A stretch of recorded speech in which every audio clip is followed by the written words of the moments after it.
Halo, selamat datang di channel Pena Tetangga, channel yang akan menyajikan kisah inspiratif tentang kehidupan. Sebelum ke ceritanya, bagi kalian yang belum subscribe, silahkan bisa subscribe dahulu agar kalian tidak ketinggalan cerita menarik lainnya. Oke, terima kasih, langsung saja kita ke ceritanya. Suamiku selingkuh dengan temanku. Handphoneku bergetar pelan di meja makan. Sebuah pesan masuk dari nomor tak dikenal. Hanya satu kalimat, tapi cukup membuat dadaku sesak. Cek suamimu dan Rani, kamu berhak tahu. Kepalaku panas ketika.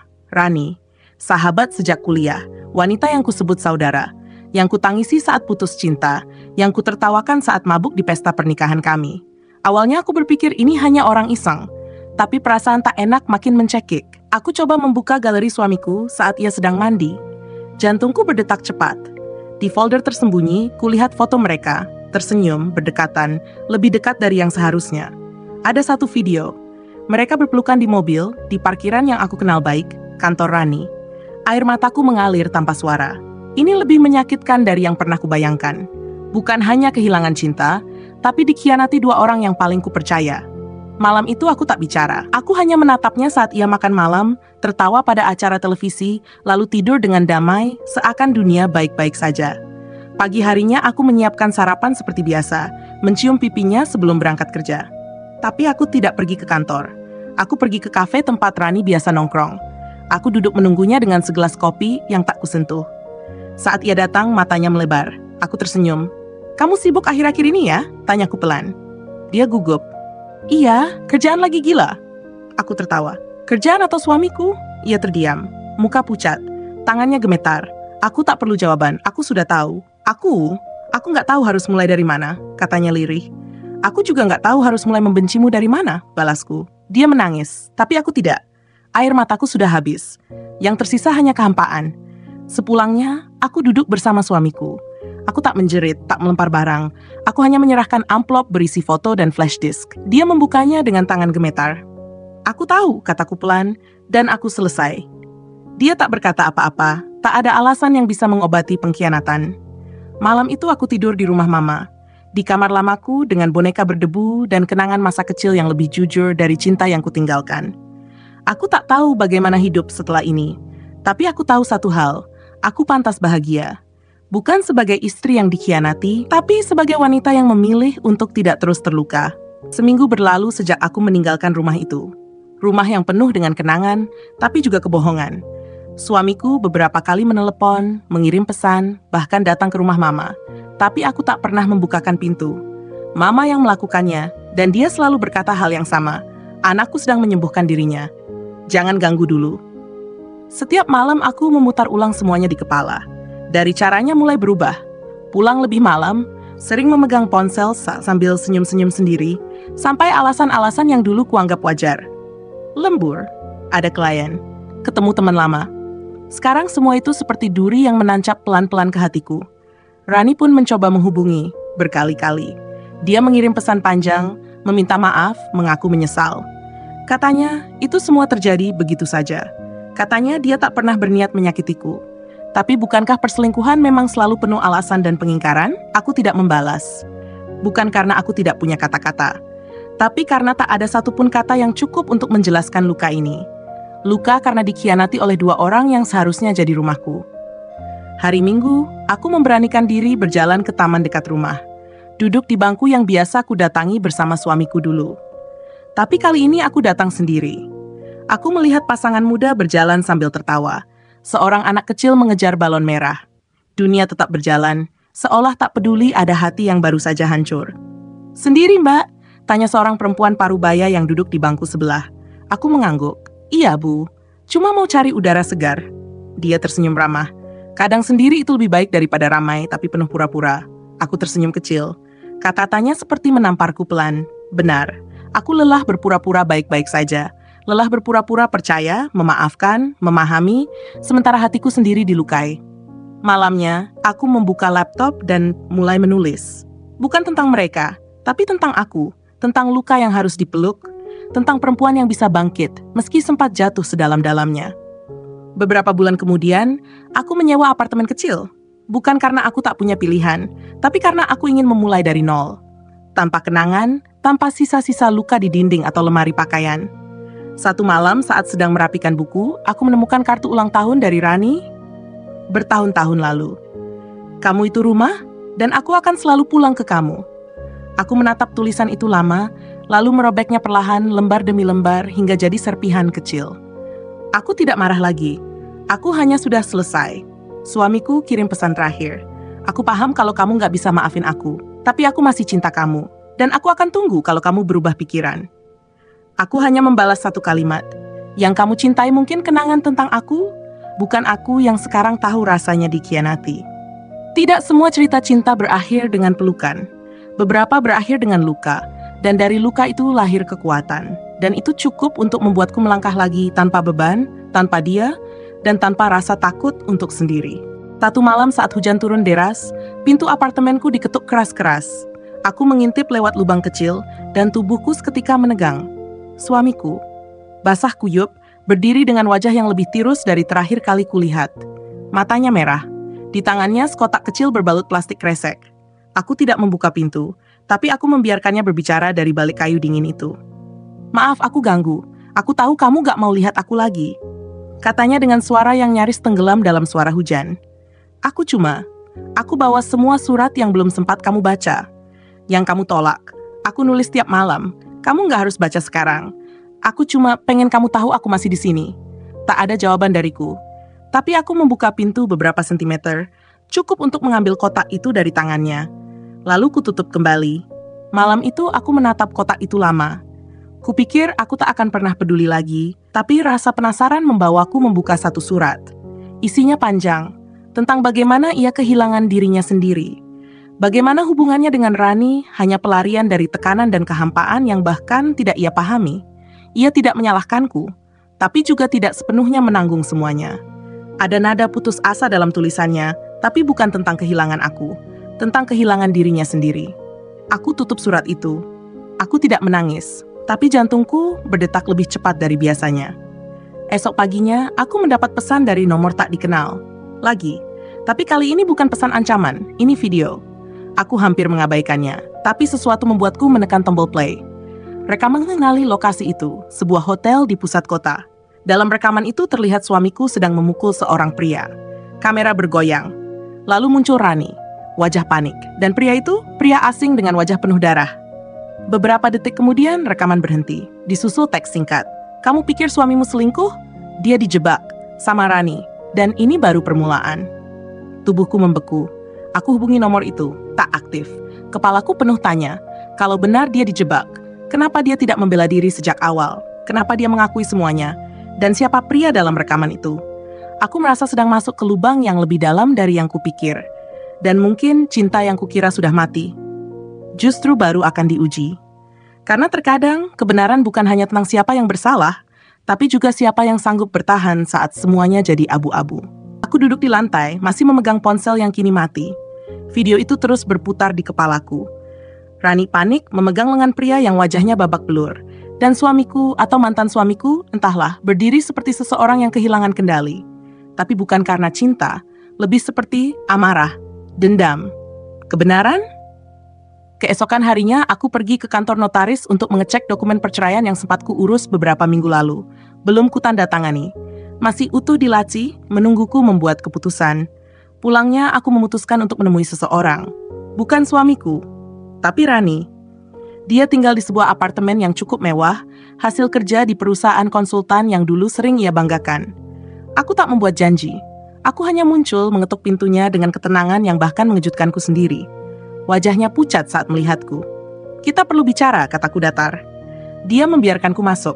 Apartemennya rapi, terlalu rapi, seperti orang yang menyembunyikan kekacauan di balik tirai dan aroma lilin mahal. Aku tahu tentang video itu, kataku pelan.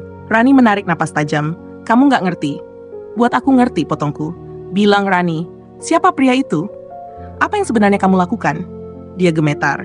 Mencoba bicara, tapi tak ada kata yang keluar. Akhirnya, dia duduk dan menunduk. Namanya Saka, klien kantor. Aku sempat dekat, tapi dia bukan orang baik. Aku pikir aku bisa manfaatin dia buat balas dendam. Balas dendam ke siapa? Aku menyipitkan mata. Dia menatapku. Ke suamimu. Kepalaku berdenyut. Kenapa? Karena aku cinta dia sejak lama, bisiknya. Tapi dia pilih kamu. Selalu kamu. Aku cuma sahabat di sisinya. Dan waktu dia mulai ragu sama rumah tangganya, aku masuk. Kupikir akhirnya dia milikku. Tapi dia mundur. Dia bilang dia masih sayang kamu. Dia ninggalin aku, jadi aku. Jadi kamu rekayasa semuanya? Aku menahan diri agar tidak menamparnya. Dia mengangguk perlahan, malu. Saka bantu. Dia yang sebarkan foto-foto itu bikin semuanya tampak nyata.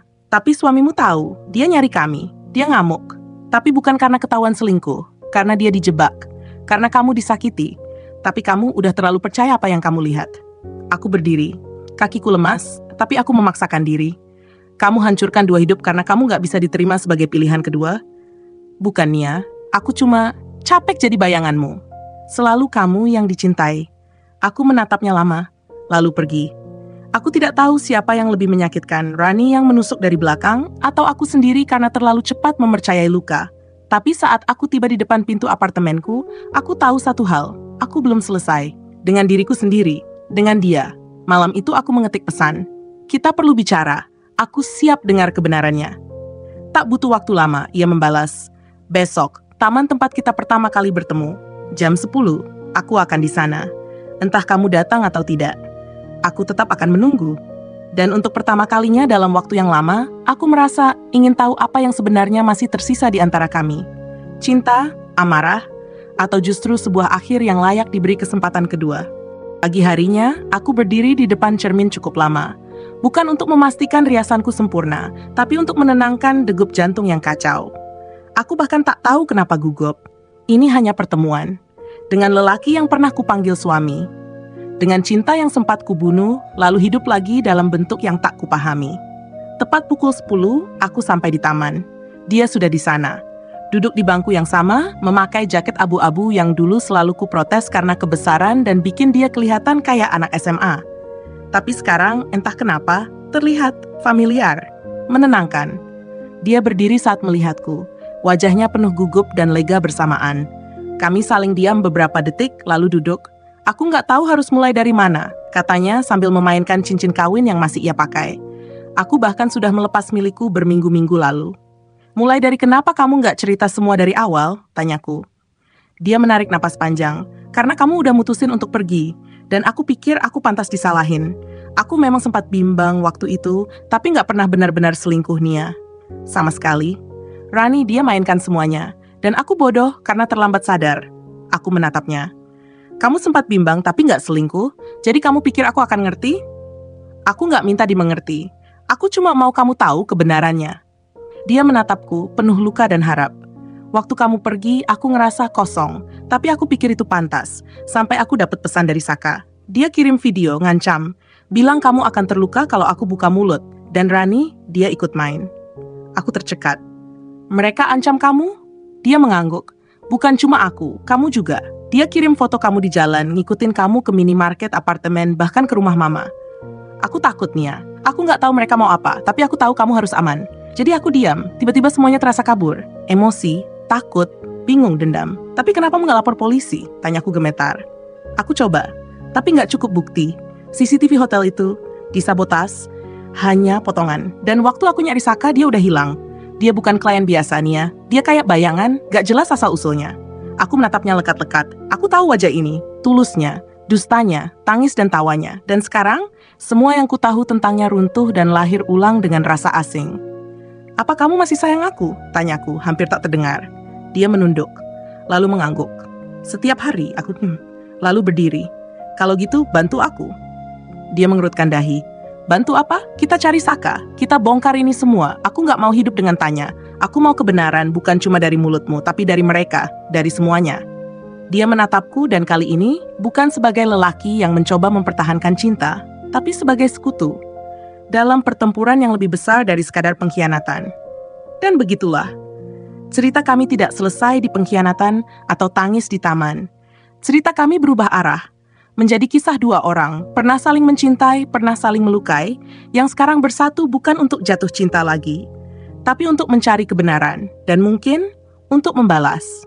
Malam itu, kami duduk di apartemenku, dikelilingi secangkir kopi dingin, dan tumpukan catatan yang mulai kususun sejak kejadian itu.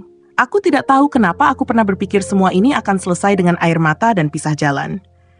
Ternyata luka yang dalam hanya bisa disembuhkan dengan satu hal, jawaban. Kita mulai dari mana? Tanyanya sambil membuka laptopku. Aku menarik map coklat berisi print out laporan dari media sosial Saka yang sempat aktif 2 bulan lalu. Ini semua tentang dia. Saka. Banyak yang gak masuk akal. Profilnya kayak dibikin-bikin. Semua foto dia bisa dicari di Pinterest. Aku udah cek satu-satu pakai reverse image search. Dia fiktif? Tanyanya. Sebagian besar iya, tapi ada satu yang nyata. Aku mengeluarkan satu foto, blur, diambil dari jauh, tapi terlihat Saka sedang berbicara dengan seseorang di sebuah kafe. Yang bikin kami terdiam, orang itu adalah seorang wanita, mengenakan hoodie hitam dan masker. Tapi dari caranya duduk, gesturnya, bahkan posturnya, itu Rani, katanya pelan. Aku mengangguk. Foto ini diambil oleh temanku. Aku bayar dia buat ikuti Rani diam-diam seminggu lalu. Dia memandangku lama. Kamu gak main-main ya? Aku sudah cukup jadi korban, sekarang aku jadi pemburu. Kami terus menelusuri jejak digital Saka. Email palsu, akun anonim, nomor tak dikenal yang sempat mengirim pesan padaku. Semuanya mengarah pada satu IP address yang ternyata terhubung ke kantor tempat Rani bekerja. Dia gunain jaringan kantornya sendiri buat ngejebak kamu, gumam suamiku. Dia pikir dia aman karena semua bakal kelihatan kayak cuma urusan pribadi. Tapi kalau kita bisa buktiin ini di ranah hukum, dia bisa kena pencemaran nama baik, pemalsuan identitas, dan intimidasi, potongku. Dan mungkin juga kerjasama dengan individu tak dikenal untuk merusak hubungan pernikahan. Suamiku tersenyum kecil. Kamu sekarang terdengar kayak pengacara. Trauma itu guru yang jahat tapi efektif, jawabku sambil membalas senyumannya. Lalu sesuatu terlintas di benakku. Ada satu tempat yang belum kita cek, ujarku sambil bangkit berdiri. Di mana? Ponsel lama Rani. Dia pernah kehilangan ponsel waktu kita masih dekat. Tapi seminggu kemudian dia bilang udah nemu. Aneh kan? Aku pikir itu cuma hal kecil, tapi sekarang aku yakin. Disitulah semua rekaman dan percakapan bisa jadi masih tersimpan. Kamu tahu di mana dia nyimpen itu? Aku mengangguk. Di rumah lamanya. Tempat dia dulu tinggal sebelum pindah ke apartemen sekarang. Dia belum sempat jual atau kosongkan. Aku masih punya duplikat kunci. Waktu itu kita tinggal bareng beberapa minggu pas dia habis putus. Dia memandangku ragu. Kamu yakin? Aku menatapnya dalam. Kamu percaya aku? Dia menjawab tanpa ragu. Selalu. Dini hari kami menyelinap ke rumah kosong itu. Rumah kecil 2 lantai dengan aroma debu dan kenangan lama. Lantai kayu berderit setiap kali kami melangkah. Kami naik ke kamar atas tempat Rani dulu biasa menyimpan barang-barang pentingnya. Lemari kayu tua masih di sana, dengan laci yang ku kenal baik. Tanganku merogoh ke belakang tumpukan buku harian dan sebuah celah terbuka. Ponsel itu ada di sana. Masih utuh. Agak berdebu, tapi baterainya tidak bengkak. Aku sambungkan ke power bank, dan saat logo nyala di layar, jantungku berdetak seperti genderang perang. Kami saling tatap. Sekarang pertanyaannya, apa yang akan kami temukan? Dan lebih penting lagi, apakah kami siap untuk kebenaran yang mungkin lebih kelam dari yang pernah kami duga? Ponsel itu menyala perlahan. Layarnya retak di pojok kiri, tapi cukup jelas untuk melihat ikon galeri, pesan, dan satu aplikasi tak dikenal bernama Vault Pro, sejenis aplikasi penyimpan file rahasia. Ikonnya kecil, tersembunyi di folder yang dinamai catatan belanja. Aku dan dia saling pandang. Jantungku berdetak tak karuan. Kamu buka, bisiknya. Dengan jari gemetar, aku sentuh ikon itu. Muncul permintaan PIN. Aku menutup mata, mencoba mengingat. Tanggal ulang tahunnya, nama kucing peliharaan? Atau aku mengetik nambah 7, tanggal ulang tahunnya sendiri. Layar terbuka. Yang pertama kami lihat adalah folder bernama Proyek Kupu-Kupu. Ini apaan? Tanyanya dengan suara tegang. Aku buka folder itu. Ada 3 video, belasan rekaman suara dan dokumen PDF. Kami buka video pertama. Rekaman menunjukkan Rani duduk di sebuah ruangan gelap dengan kamera menghadap wajahnya langsung. Dia sedang berbicara dengan seseorang. Wajahnya tak terlihat, hanya suara berat di balik layar. Kamu yakin mau jalani ini? Bisa bikin kamu kehilangan semuanya, suara itu terdengar. Dia harus kehilangan dulu biar tahu rasanya, jawab Rani datar. Aku capek jadi figuran di hidup mereka. Sekarang giliran aku jadi pemeran utama. Suamiku menegang. Wajahnya mengganggang penuh, murka. Rekaman kedua menunjukkan Rani dan Saka di sebuah kafe. Kali ini dengan suara lebih jelas. Aku udah siapin semua, termasuk kirim video rekayasa ke temennya. Cewek itu gampang panik. Begitu lihat bukti, dia pasti pergi. Dan suaminya, dia akan hancur. Saka tertawa. Dan kita nikmati kekacauan ini pelan-pelan. Tiba-tiba muncul wajah Rani menatap kamera. Tapi kali ini dia tersenyum. Seolah tahu suatu saat video ini akan ditemukan. Hai Nia, kalau kamu nonton ini berarti kamu lebih pintar dari yang kukira. Tapi sayangnya semua ini baru permulaan. Layar gelap. Suamiku membanting ponsel itu ke lantai. Tapi aku menghentikannya. Jangan, ini bukti. Dia duduk di lantai, napasnya memburu. Dia psikopat, aku mengangguk. Dan kita baru lihat permukaannya. Kami lanjut buka dokumen PDF. Isinya mengejutkan. Daftar nama. Bukan hanya aku, bukan hanya dia. Tapi ada 3 pasangan lain. Semua ditandai dengan kode. Objek Sar, objek 2 Sanji, objek Tia. Dan 1 folder tersendiri untuk... Dia udah lakuin ini ke orang lain? Suamiku bertanya lirih. Sepertinya ini permainan. Buat dia, ini semacam eksperimen sosial. Kami tak sempat menyelami lebih jauh. Tiba-tiba, pintu bawah dibanting. Suara langkah kaki cepat menaiki